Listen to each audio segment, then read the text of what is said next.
لا حول ولا قوة إلا بالله العلي العظيم. أعوذ بالله السميع العليم من الشيطان الرجيم.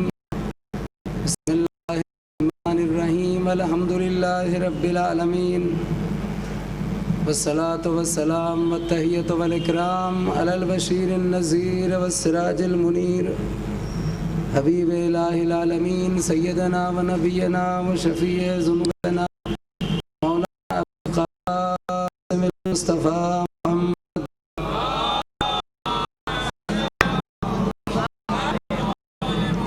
وعلى آلہ الطیبین الطاہرین المعصومین المظلومین الغر المیامین، لا سیما الامام المبین بقیۃ اللہ العظم فی الارض اجمعین، الذين أذهب الله عنهم الرجس وطهرهم تطهيرا.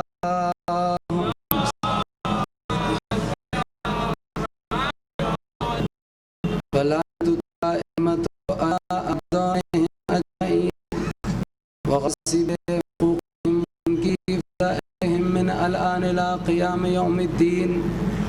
أما بعد فقد قال الله تبارك وتعالى في القرآن المجيد واصدق الصادقين وقوله الحق. بسم الله الرحمن الرحيم. يا أيها الذين آمنوا قوا أنفسكم وأهليكم نارا وقودها الناس والحجارة عليها ملائكة غلاظ شداد لا يعصون الله ما أمرهم وَيَفْعَلُونَ مَا يُؤْمَرُونَ. صلوات پڑھتے پر محمد وعلی محمد.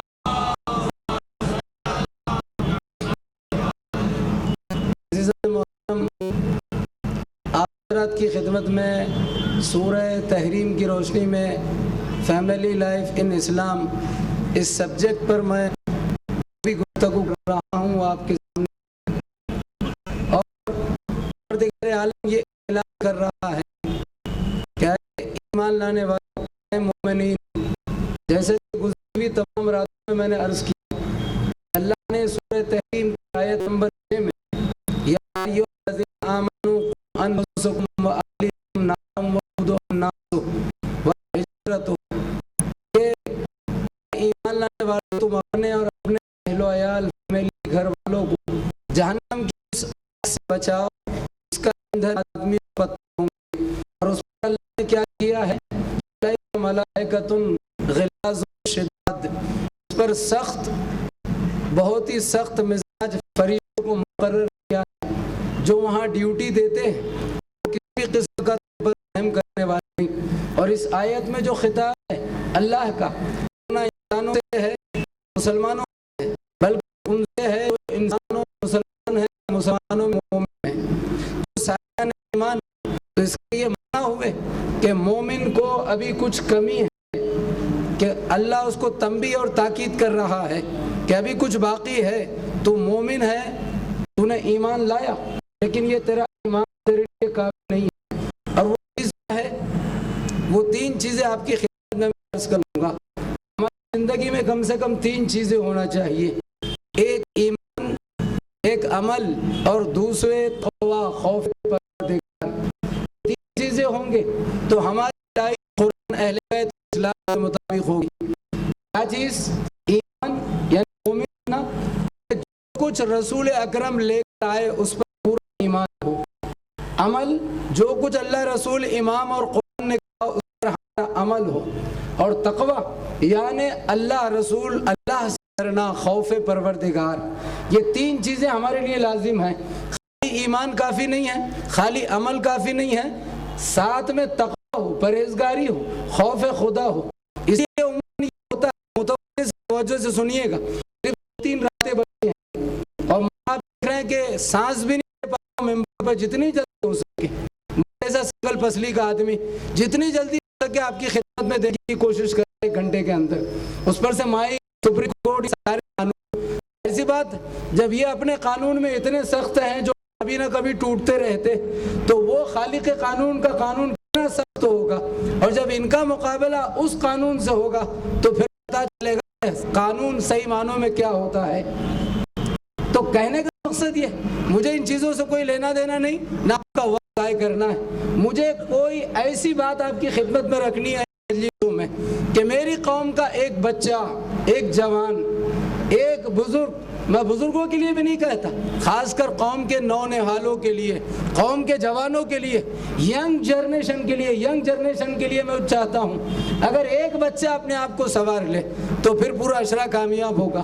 ایک ماں بہن کوئی بھی بات حاصل کر لے، ظاہر سی بات اگر آپ 24 گھنٹے بعد طہارت رہیں گے، باوضو رہیں گے تو پھر شیاطین آپ کے قریب نہیں آئیں گے، کوئی شیطان جلدی آپ کے نفس کو اپنی طرف قابو نہیں کرے گا۔ تو لہٰذا میں کچھ چیزیں رکھنا چاہتا ہوں، فیملی لائف ان اسلام جو ٹاپک ہے، کہ مجلس کو سنو اور صرف سنو مت سمجھو، صرف سمجھو مت عمل کرو، اور سنو سمجھو عمل کرو، مگر سنو اور دوسروں کو سناؤ، سمجھو دوسروں کو سمجھاؤ، خود بھی عمل کرو اور دوسروں کو بھی عمل کی دعوت دو، یعنی سنو سمجھو عمل کرو تم خود، اور دوسروں کو بھی سناؤ سمجھاؤ عمل کرنے کی دعوت دو۔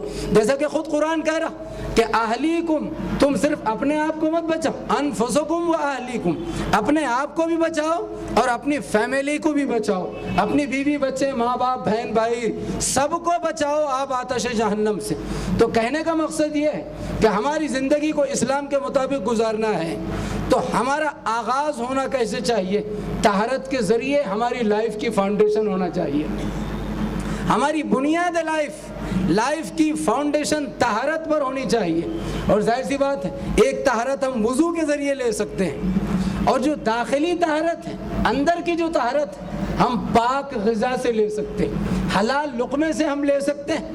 مدینے کی سڑکوں پر یا کسی شہر کی سڑکوں میں واقعہ ہے کہ ایک بچہ کر رہا کسی بزرگ سے، یہ واقعہ ذرا الگ طریقے سے، پیغمبر اسلام اپنے اصحاب کے ساتھ جا رہے ہیں، یہ لائف سے تعلق رکھتا ہے۔ اگر بیٹا یا بیٹی، لڑکا یا لڑکی، آپ کی ڈاٹر یا آپ کا بیٹا کوئی ایسا کام کرتا ہے سوسائٹی میں تو ماں باپ کا سر شرمندگی سے جھک جاتا ہے کہ میرے بیٹے نے ایسا کام کیا، خدا نہ کرے میری لڑکی نے ایسا کام کیا، سوسائٹی میں کیا منہ دکھاؤں گا؟ اس لیے کہ دنیا میں سب سے قیمتی چیز جو ہے، دنیا میں سب سے قیمتی چیز کیا ہے؟ مال ہے۔ مال سے قیمتی چیز کیا ہے؟ جان ہے، اور جان سے قیمتی چیز اگر کچھ ہے تو وہ انسان کی عزت ہے، انسان کی آبرو ہے۔ اور اس جان سے، مال سے اور عزت سے بھی قیمتی چیز اگر کوئی ہے تو وہ تمہارا دین ہے، وہ تمہارا مذہب ہے، وہ تمہارے اہل بیت ہیں، وہ فرمان خدا بندی ہے۔ صلوات پڑھتے پر محمد و آل محمد۔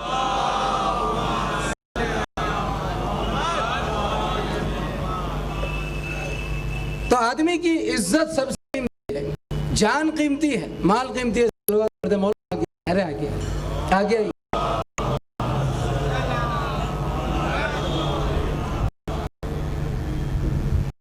تو ادھر متوجہ رہیں، آئیے صلوات پڑھتے بلند ترین۔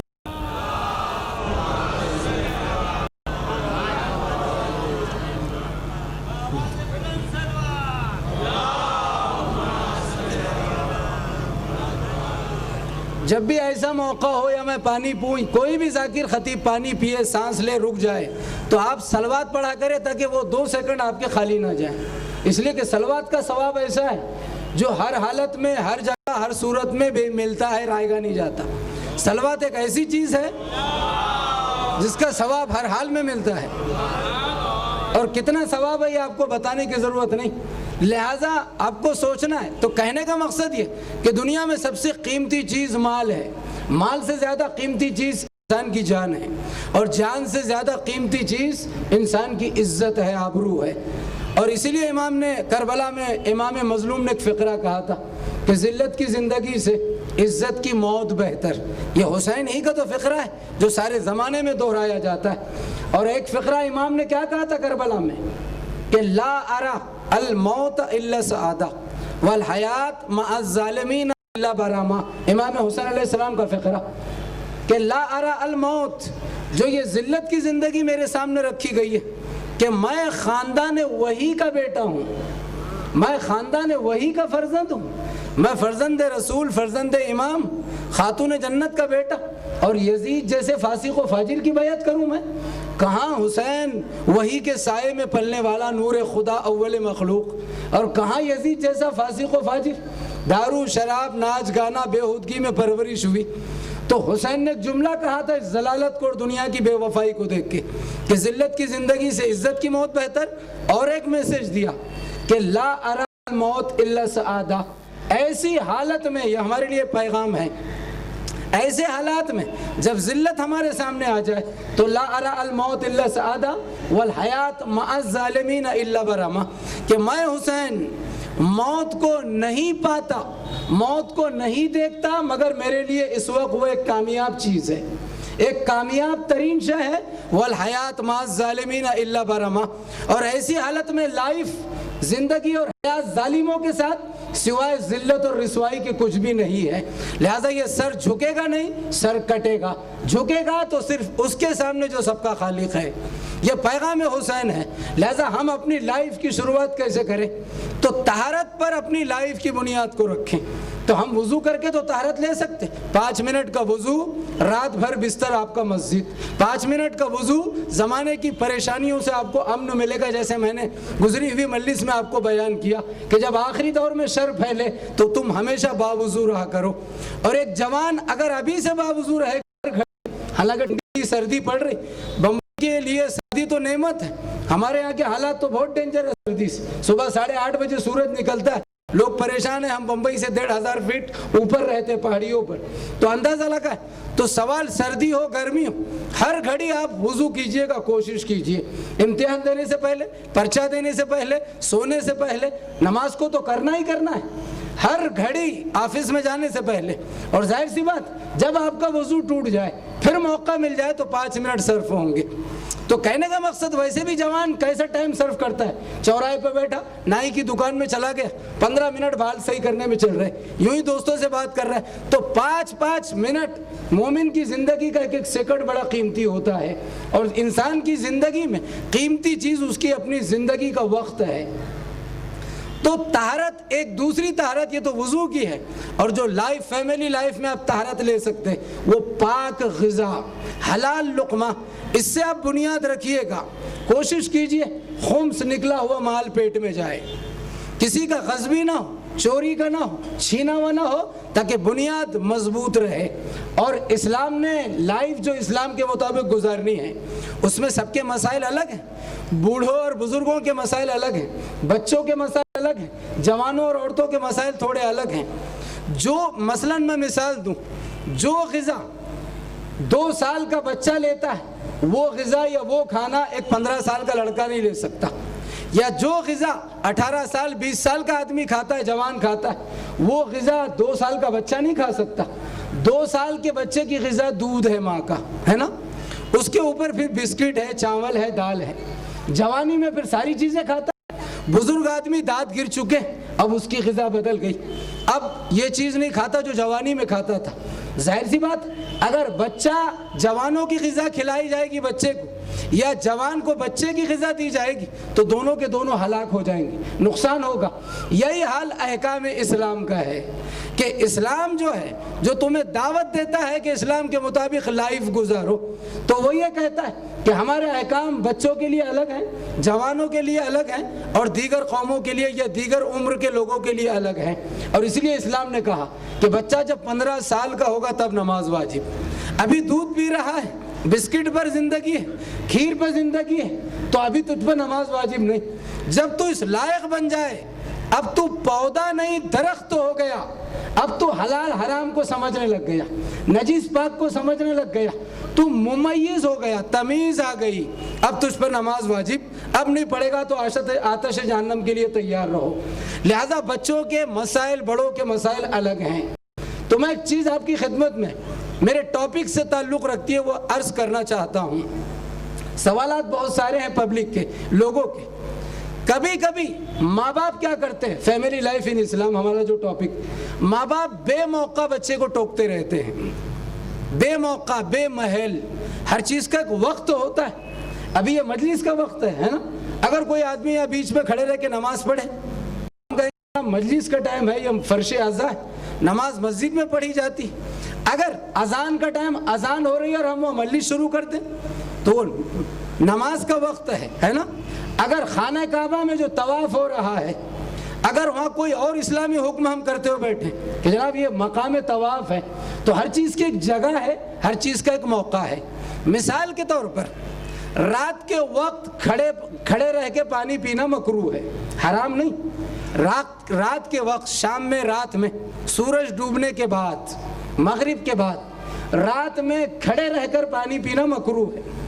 دن میں پانی کھڑے رہ کر پینا چاہیے اور رات میں پانی بیٹھ کر پینا چاہیے۔ اس کا فائدہ کیا ہے؟ مکروہ ہے، کوئی گناہ نہیں۔ بیٹھ کر اگر رات میں کھڑے رہ کے بھی پیا تو حرام نہیں، گناہ نہیں، لیکن مکروہ ہے اس لیے کہ کچھ مکروہات ایسی ہے جس کا نقصان اور خطرہ لائف میں سامنے آتا ہے۔ میں اس کی مثال دے دوں کہ مثلاً حالت نجاست میں، حالت جنابت میں آپ پر غسل جنابت واجب ہے، اور آپ اس حالت میں اگر کوئی چیز کھائیں گے تو مکروہ ہے۔ حالت جنابت میں غسل کرنے سے پہلے اگر کوئی چیز کھائے پی جائے تو مکروہ ہے۔ شریعت کیا کہتی ہے؟ یا تو غسل کرو پھر کھاؤ پیو۔ غسل کرنے کو ٹائم ہے، سستی ہے، ٹھنڈی ہے، لائٹ نہیں ہے، تو پھر کیا کرو؟ وضو کر لو۔ وضو کر لیا تو کراہیت، مکروہات ختم ہو جائے گی۔ وضو بھی نہیں کر سکتے تو 3 مرتبہ پانی منہ میں ڈال کے کلی کر لو، ناک میں پانی ڈال لو۔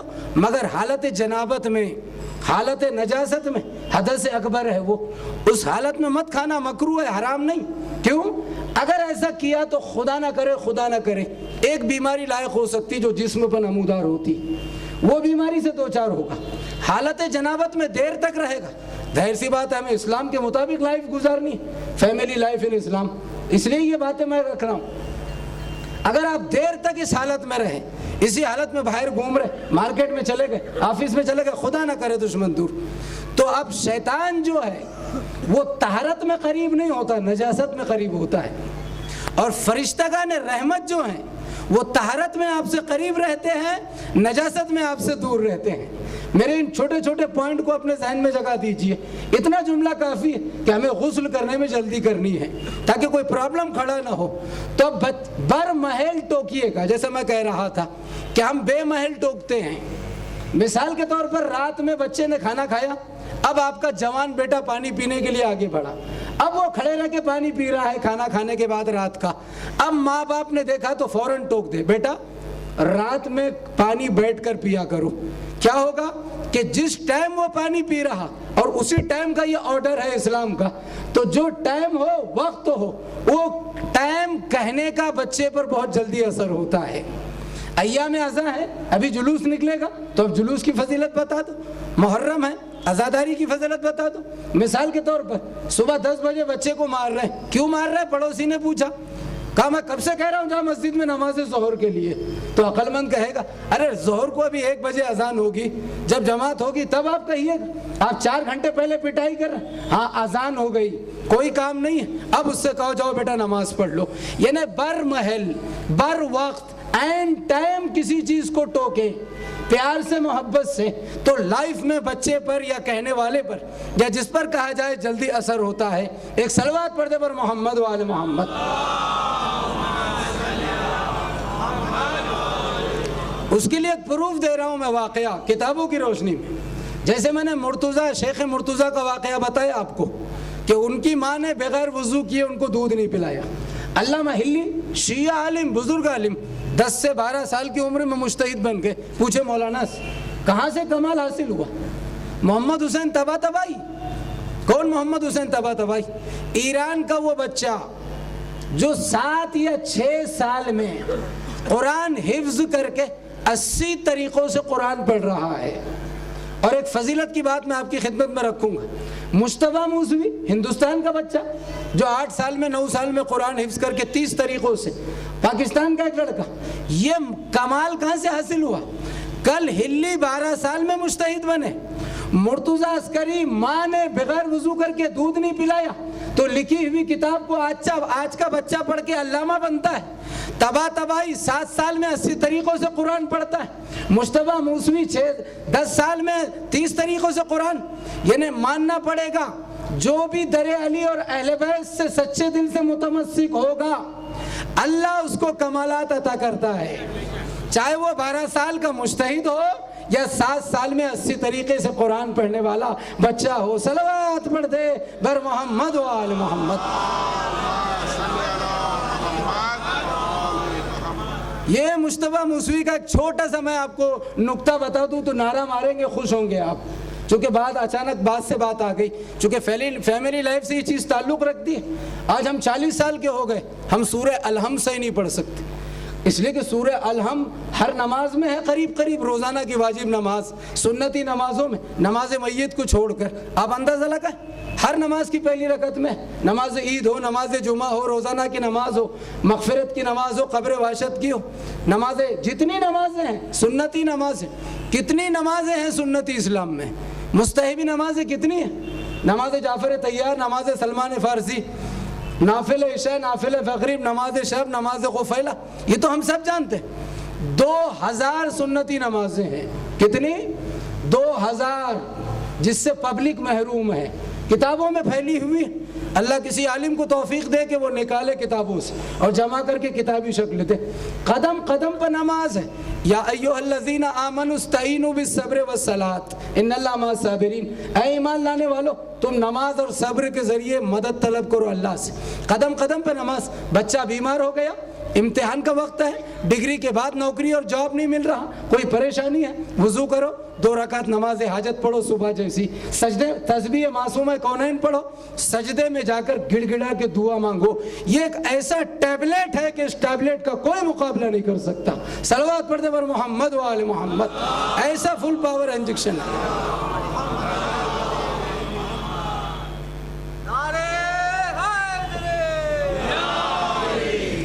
تو محمد حسین طباطبائی 7 یا 6 سال میں 80 طریقوں سے قرآن پڑھ رہا. کتنی جگہ گیا وہ دنیا میں, آج ہے وہ, اسے مجتہد بنایا جا رہا, تعلیم حاصل کر رہا ایران میں. جب سعودی حکومت نے اس کو دعوت دی, چونکہ وہ ہر کوشچن کا آنسر قرآن کی آیت میں دیتا تھا, ہر سوال کا جواب قرآن کی آیت میں دیتا تھا. کون؟ محمد حسین طباطبائی. 7 یا 8 سال کی عمر میں قرآن پڑھنا, وہ بھی پورا قرآن, وہ بھی جہاں سے آپ پوچھو یہ آیت کون سے پارے میں ہے, کتنے نمبر کی آیت, یہ سورہ مکی ہے کہ مدنی, 80 طریقوں سے آپ سوال کیجئے زبانی. یہ کیا ہے؟ معجزہ ہے, کرشمہ ہے, کمال ہے, طہارت کی بنیاد ہے, محبت اہل بیت ہے, ولایت علی ہے, اللہ کا کرم ہے, یا والدین کی تربیت ہے, یا اسلام کی لائف ہے. اسے آپ مجھ سے بہتر نام دے سکتے. آج جب یہ چیز ہے, یعنی جو لوگ یہ کہتے ہیں کہ علامہ حلی جب مجتہد بنے, فلاں عالم کمال کی منزل پر اس زمانے میں پہنچے, تو نہیں, ان بچوں نے ثابت کیا کہ آج بھی آپ ایسا کر سکتے ہیں. شرط کیا ہے؟ خوف خدا, طہارت, پرہیزگاری, محبت رسول آل رسول, یہ ساری چیزیں ہوں. تو کہنے کا مقصد اس میں فضیلت ہے.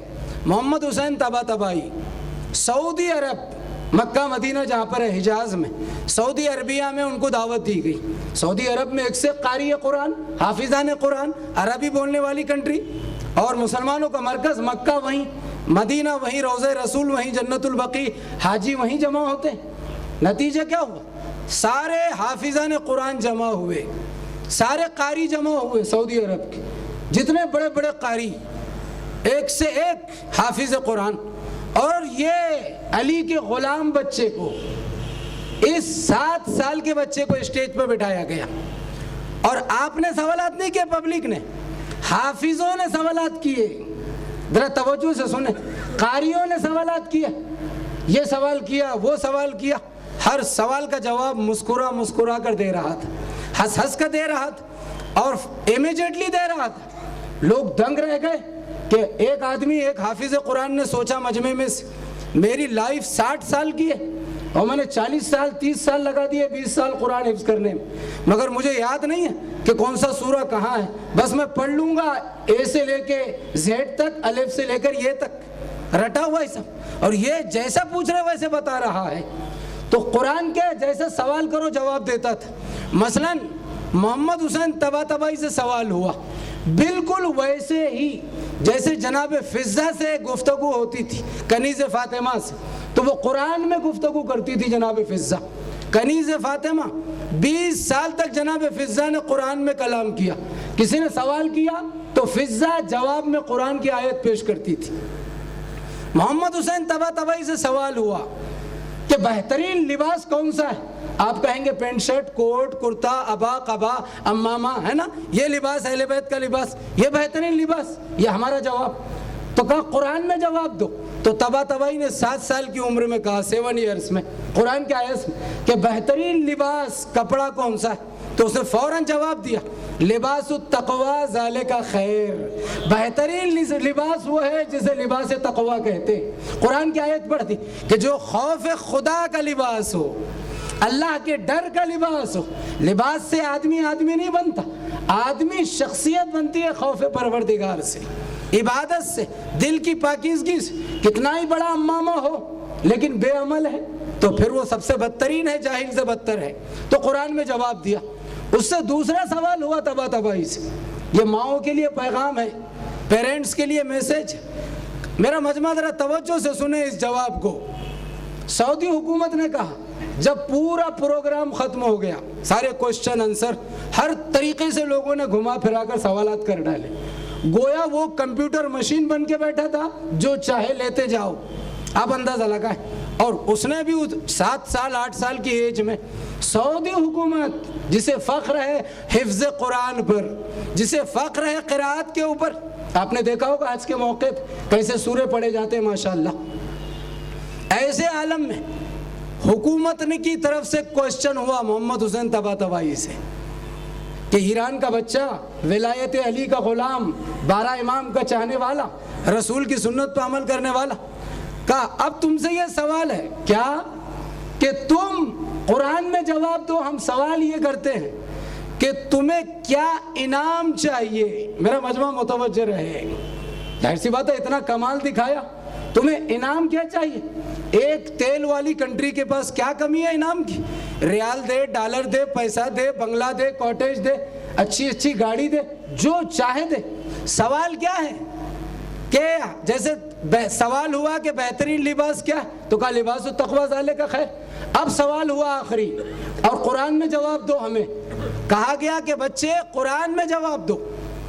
کہا تمہیں انعام کیا چاہیے؟ وہ کہہ دیتا مجھے 1 کروڑ امریکی ڈالر چاہیے، مجھے ایران سعودی کا ہمیشہ کا فری ویزا چاہیے، جب تک قیامت تک میرے ماں باپ نسل در نسل کو فری حج چاہیے۔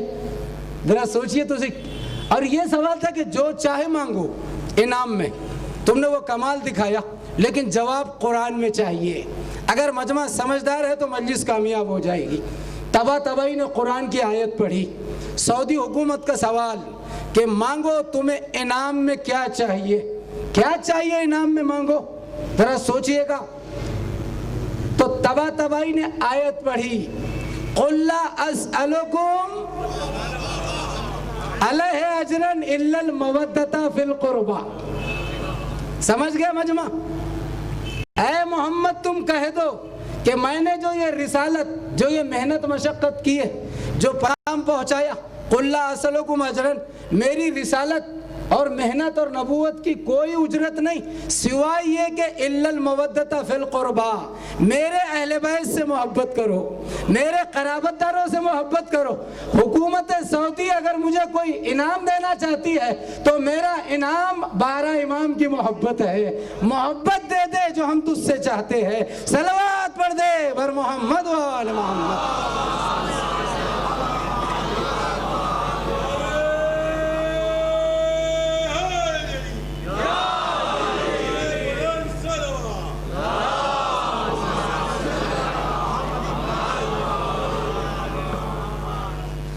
اور ایک سلام